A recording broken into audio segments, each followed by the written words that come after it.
ஐயோ காணுமே காணுமே. என் தம்பி என் பிள்ளைய பாத்தையா?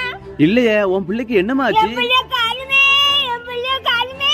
சரி அழாதம்மா, வா நம்ம தேடி பார்க்கலாம். எப்படியாவது கண்டுபிடிச்சிட்டாயா உனக்கு புண்ணியமா போகும். என் பிள்ளைய காணுமே.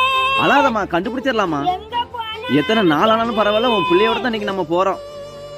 தம்பி என் பிள்ளைய பார்த்தேன், எங்க தேடியும் காக்கல. நான் என்ன சொல்லுவேன்? ஏன் தம்பி நிப்பாட்டியா? என் பிள்ளை அண்ணா நிக்கா. எம்மா என்ன நிக்க போறி? என் பிள்ளை எப்ப என் பிள்ளை எப்ப என் பிள்ளை ராசா உன்னை எங்கெல்லாம் தேடினா தெரியுமா? ஏ ராசா நம்ம தம்பி கிடைச்சுதா. தம்பி உன் உதவிக்கு ரொம்ப நன்றி தம்பி. இந்த கிளைகிட்ட உலகா இருக்கு, இதை வச்சுக்கையா. அதெல்லாம் ஒண்ணு வேண்டாமா, உன் பிள்ளை கிடைச்சதே ரொம்ப சந்தோஷம். நீயே வச்சுக்கோமா. சரிம்மா, ரொம்ப சந்தோஷமா, நான் போயிட்டு வரேம்மா. நீ எங்கள் நெஞ்சத்தில்